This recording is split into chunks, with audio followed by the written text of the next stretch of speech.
That understanding of what really makes a strong democracy, of course, needs to be renewed from time to time.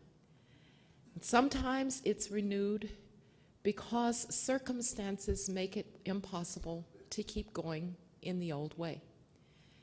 Indeed, the Birmingham of my youth was a place that was at the center of the steel revolution. Indeed, in 1940, 40% of all the pig iron in America came out of Birmingham. It was called the Pittsburgh of the South.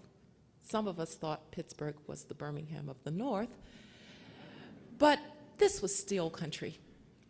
And to a certain extent, it still is.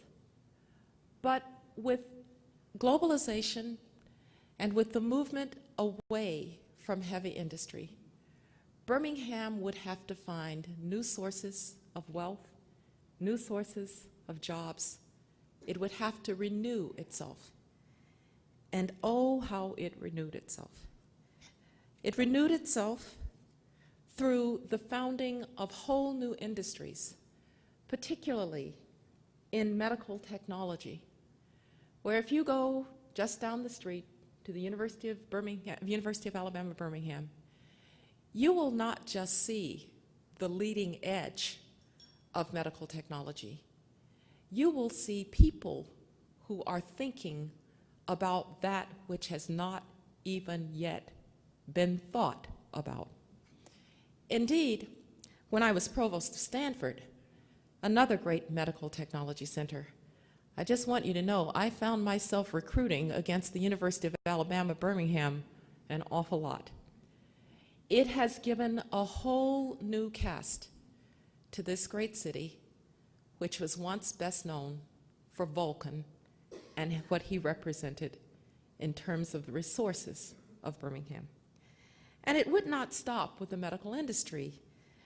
Foreign investment would come, particularly with the great automakers, who would find Alabama and the areas around Birmingham a tremendous place to build cars for export and for filling the American market and for export abroad. As a matter of fact, when I was a kid, that little corridor between Birmingham and Tuscaloosa and that little place called Bessemer was just something you drove through. Now you notice Birmingham was renewed. Great companies would come here. Birmingham would be recognized by Forbes magazine as the 6th best brain magnet in America. It's a story of renewal.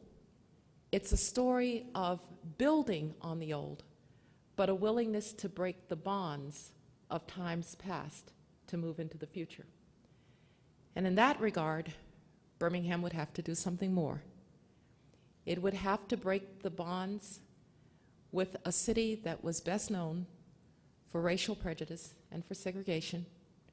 It would have to break the bonds with a history that led this city in 1963 to be called Birmingham. And oh, how it would break those bonds. It would do so by renewing Birmingham as a place where all could contribute, regardless of circumstance, regardless of color, regardless of nationality, regardless of origin. And that too would become a part of the renewal of Birmingham. Democracies have to do that from time to time. They have to renew themselves.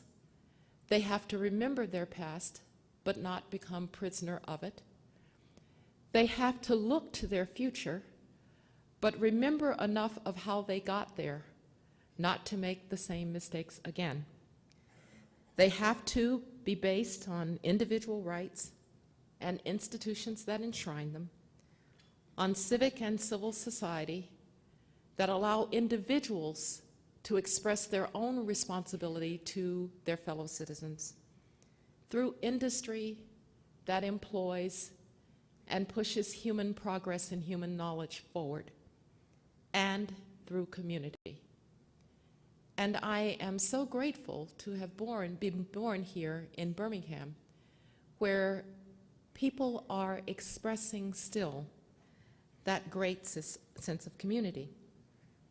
After all, I'm told that Birmingham again met its United Way pledge for the city, the 89th year in a row that it has done so.